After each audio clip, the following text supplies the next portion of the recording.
Baru-baru ini, ada seorang muda menghubungi saya, anggota baru.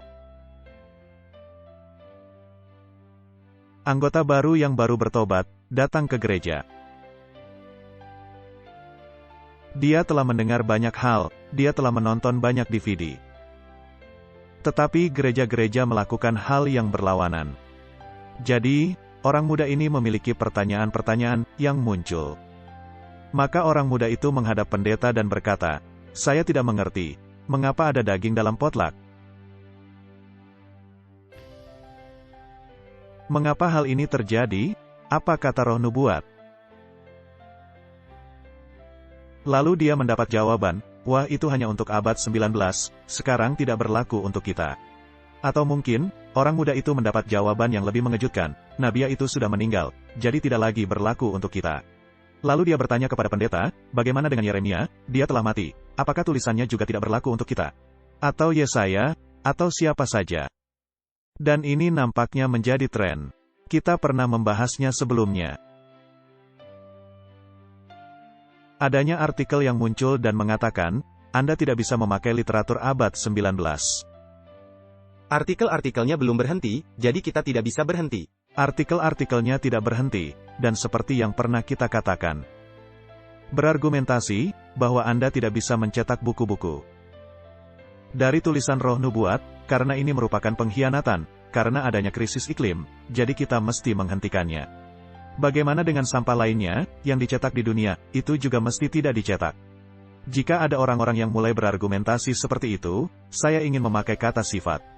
Yang saya tidak boleh memakainya, karena ini sudah melewati garis batas. Ini juga membuat saya sedih, karena orang-orang yang menulis artikel-artikel ini, atau pendeta yang mengkhotbahkan hal ini, atau siapa saja yang mengatakan hal ini, yang semestinya menjadi bagian dari gereja ini. Ya, sesungguhnya mereka tidak perlu menjawabnya. Saya tidak berkeberatan, jika ada yang bertanya. Sebagai contoh, orang muda ini bertanya secara khusus mengenai memakan daging. Jika orang itu berkata, "Saya tahu, ini benar, tetapi kita belum bisa mengikutinya, dan masih berjuang," saya harap Allah akan segera mengubahkan hati kita. Saya tidak mempermasalahkan hal itu. Saya tidak memaksakan kehendak. Tetapi jika dengan terang-terangan berkata, "Wah, itu bohong," kita tidak mesti mengikutinya. Itu sudah sangat keterlaluan. Dan jika ini bukan sekedar menyebutkan mengenai makanan, segala sesuatu yang disebutkan, apakah Anda juga memperlakukan Alkitab dengan cara serupa? Benar. Dan mengapa mantan ketua UNI ini, di mana terlibat perdebatan sengit dengan saya di forum publik? Mengapa dia bersikap sangat anti? Ini karena adanya pemikiran mengenai paham Katolik, yang dia pikir sudah usang.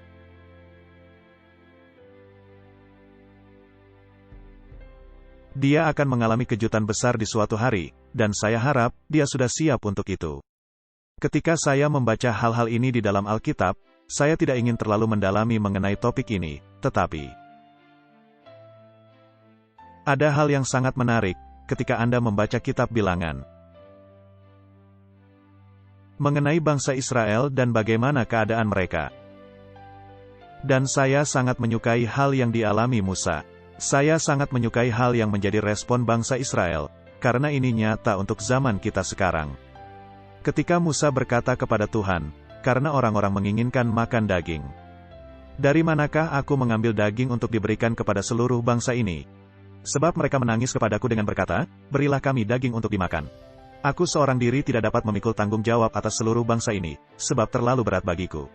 Kemudian Musa berkata, "Jika engkau berlaku demikian kepadaku, sebaiknya engkau membunuh aku saja. Jika aku mendapat kasih karunia di matamu, supaya aku tidak harus melihat celakaku." Saya tertawa, karena ini begitu nyata. Lenyapkan saja aku, karena aku tidak sanggup lagi menanganinya. Saya tidak tahan lagi, dan tahukah Anda? Tidak ada yang berubah sejak zaman Musa.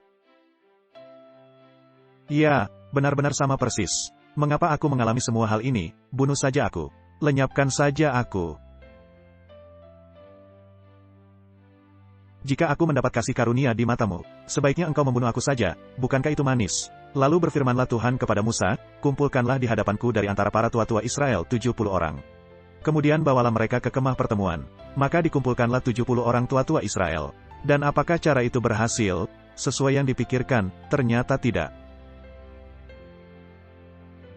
Lalu turunlah Tuhan dalam awan dan berbicara kepada Musa, kemudian diambilnya sebagian dari roh yang hinggap padanya.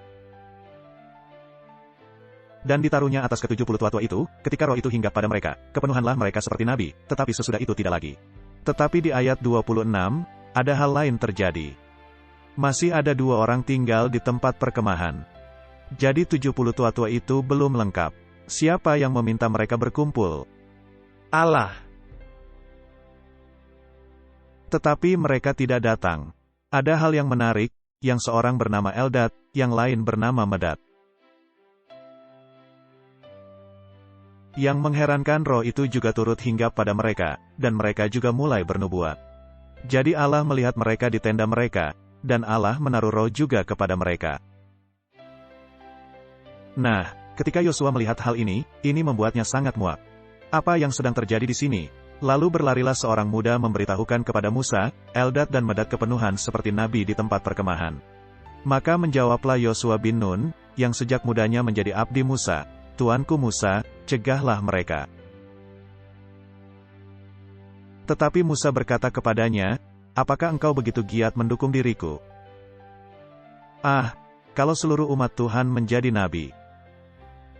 Oleh karena Tuhan memberi rohnya hinggap kepada mereka. Musa adalah seorang yang rendah hati dan lemah lembut, benar. Jadi, Musa tidak terlalu mempermasalahkan hal itu. Tapi di sini mereka bernubuat, tapi keras kepala, benar, keras kepala. Kedengaran tidak asing. Bukankah kita juga mengalami hal yang sama? Lalu ada peristiwa Harun dan Miriam, yang juga turut mengeluh.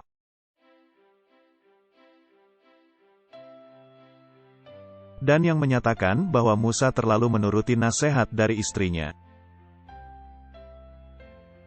Dan mereka juga tidak menyukai kenyataan bahwa istri Musa adalah orang Ethiopia, ini menurut Alkitab.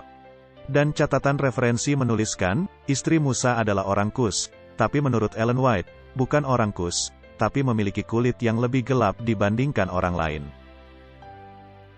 Dan nampaknya, masalah seperti itu, sudah ada sejak zaman dulu. Kita berpikir, masalah ini hanya ada sekarang. Kemudian Miriam mendapat teguran, tapi ini menarik di dalam Bilangan 12 ayat 6, dikatakan. Lalu berfirmanlah ia, dengarlah firmanku ini, jika di antara kamu ada seorang nabi, maka aku, Tuhan menyatakan diriku kepadanya dalam penglihatan, aku berbicara dengan dia dalam mimpi. Bukan demikian, hambaku Musa, seorang yang setia dalam segenap rumahku.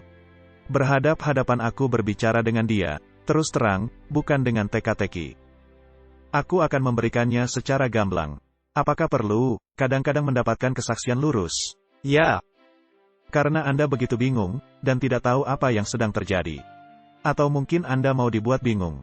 Dan bukankah Allah senantiasa melakukan hal itu, dengan mengirimkan kesaksian lurus, ketika adanya hal yang masuk, dan membuat suatu hal tidak lurus? Baiklah, jadi Anda tidak bisa membantahnya. Anda tidak bisa mengatakan, mungkin seperti itu atau mungkin suka atau tidak, karena Allah memberikan kesaksian langsung. Dan ia memandang rupa Tuhan. Mengapakah kamu tidak takut mengatai hambaku Musa?